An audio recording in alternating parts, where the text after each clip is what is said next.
I spent the last 4 years thinking of every one of you. Everyone. Think of your problems, your kids' education, even in your future financial. I'm pretty sure you are willing to ask me why. But before answering this question, you have to know my story. My name is Ahmad Edilbi. I am a Syrian creative director, worked in branding and advertising domain for over than 15 years. I obtained a master's degree in media and mass communication. I was born and raised in the old inhabited city in the world, Damascus. We like to call it the city of jasmine. There is always a link between me and the city. Why not? Simply, you can't resist a 7,000 years of history, coexistence, art, culture, and the love stories behind that stones. Look at this old market, my favorite. It amazes me every time I visit. All things there is mixed between handicraft and the Damascene art. And if you are an antique lover, this place is just made for you. And not far from the old markets, you will find Umayyad Mosque. No single historic site symbolized the rich and varied cultural heritage of Syria as does this remarkable mosque. And even the Church of St. John of Damascus, which is the one of the most important figure in Eastern Christianity. I was lucky to work with the biggest companies in Syria and the Middle East. Even I met there amazing people. Amazing people. They became family, friends, and sisters. Even within these companies, I met Manal, who became a friend, wife, and the mother later for my 2 boys. This was my office in company I really enjoyed working with. I took this image, imagine, I took it 3 months before leaving this company and my homeland Syria permanently. Why?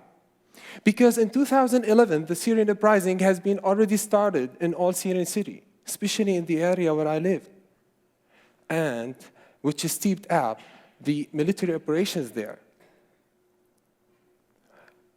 I remember that morning when I went out of my home going to work, I heard a crazy shooting around my neighborhood. Crazy. This sounds mixed with, like, I still remember, it's like doors kicking, women yelling, kids crying, and even men fighting. As long as I live, I will never forget these sounds. I was trapped at my home for 2 days with my wife, who already passed her delivery date. But finally, with a great support from our neighbor, we escaped to a safe place. We haven't had a chance to pack our stuff. All what I did, unconsciously, I emptied a bag of bread, I put into it our passport and our wedding party tape. That's it, and we left the homeland permanently. We left the home for the last time, that's it. We knew later that a lot of people died in that day in my neighborhood. A lot, hundreds. But the most important thing, we knew that the life gave us our first chance. We escaped from death. To give you a better understanding how we were lucky, this is my neighborhood 8 months after we escaped. And this building is just 3 blocks far from our home. However, in 2012, officially, and for the first time, I became a refugee when I left my homeland Syria to Dubai, which I visited for the first time without any preset planning. So it was an easy decision to go there. I have a massive experience in advertising. Why not? I will do a great stuff there. Dubai, I was glad being in Dubai. It's a beautiful city to live, but not for a person in my situation with wife and baby boy. So I spent the first 6 months there helpless, jobless, and struggled to find cheap apartment. Even I couldn't find someone who gives me some information about how can I survive in the city. Because of that, I lost all my savings. I lost all my power. I was completely dispirited. By chance, while I'm walking in the street, I met an old coworker. He was traveled to Dubai and settled there since 2009. He showed up just on time. Please meet Joseph, the person who started everything. He was upset about my situation, so he decided to take action and help me by taking 3 days off from his job to support and help me. So Joseph helped me in 3 days to write my resume, and also he found a cheap apartment for me, and he gave me almost everything I need to understand the city. After his support, everything had gone better. But the most important thing, he gave me the second chance in my life by supported me to get back on my feet again. If you remember, I will remind you, the first chance, it was a life's gift. We escaped from death, and this is the second chance. I was grateful about all those chances. So I decided to give what I got, and this is exactly what I did. I helped a Syrian family, 8 members, to settle in my neighborhood, same as me, and I found a job for 3 of them. Now, let's name them, for now, the Green family. The wow factor is, a young gentleman from the Green family, he gave me a call after 3 months, telling me that his family supported until now 27 newcomers. What? 27 newcomers, but we're still counting. One of these families, let's call them for now the blue families, they created amazing initiative in Dubai which helped thousands of refugees there. So, what is that? Is this a relay race? No, absolutely. It's an incredible act of caring which creates an endless ripple of paid-forward actions. Okay, the whole experience shocked me.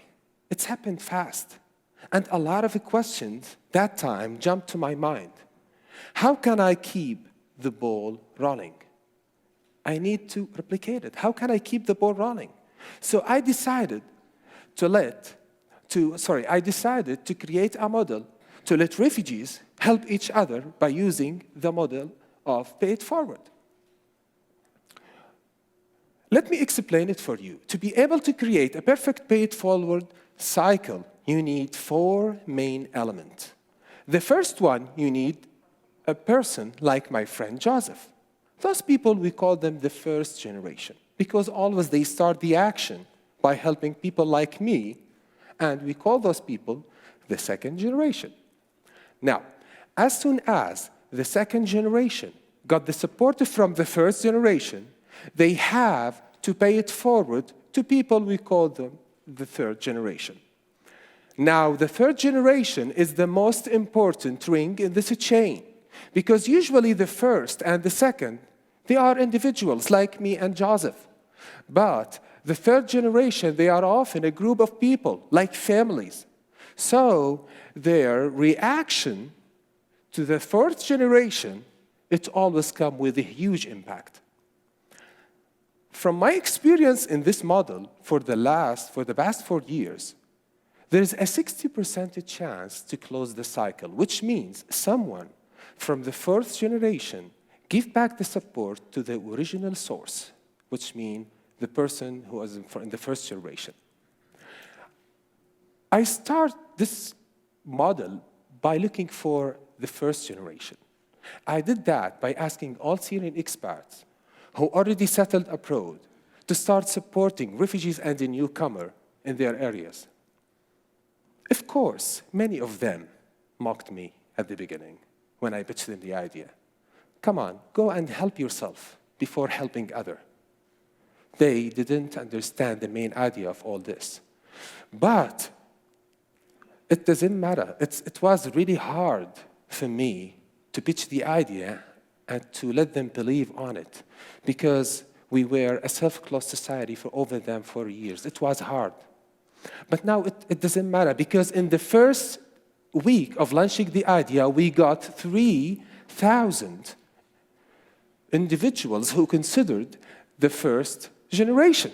They were from Syrian expats who already based in Lebanon, Jordan, in Turkey, and in Gulf area, and ready to support people there. They provide 500 job opportunity. And also, they helped and supported 2,300 refugees who became later the second generation.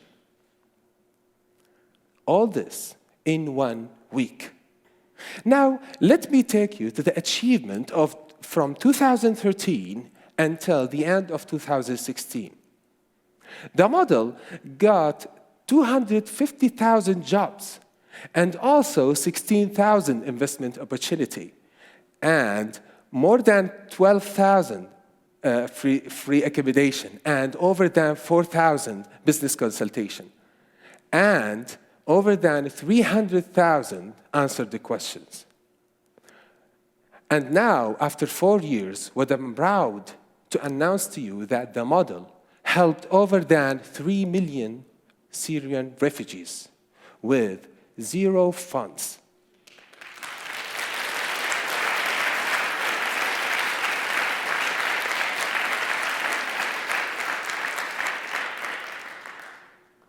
It's not about me. It's about 18,000 volunteers. They dedicate themselves in 15 countries. Believe me, 1,000 faces behind those faces. They believed in this model and volunteer for it. They are students, doctors, engineers, refugees, businessmen, and immigrants. A lot of them created a huge impact in their areas. So thank you for them. Let's talk now about the wow factor here. Did you remember my friend Joseph? Did you remember him? The person who started everything. Now, he was looking to come to Canada, and someone from the first generation looking for help, looking to help him. It's amazing effect. It's amazing ripple effect if you follow the chain. Now, let's go to the beginning. Let me answer the question I started. Why I'm thinking of every one of you. It's not just a talk. I'm thinking of every one of you. I'm thinking of your problems, right? Because your problems, it's even not a problems comparing to problems I had. I'm thinking about your financial future. Okay, I lost my car, my business, my house, my saving. Almost I lost everything in 1 day. I did. I lost it. You didn't. I'm thinking about your kids' education because a lot of kids I know in Syria, they're dying to go back to school, but they can't.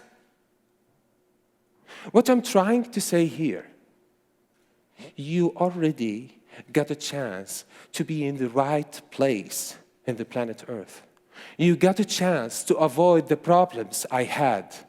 You got a chance to protect your property, your savings, your house, your car.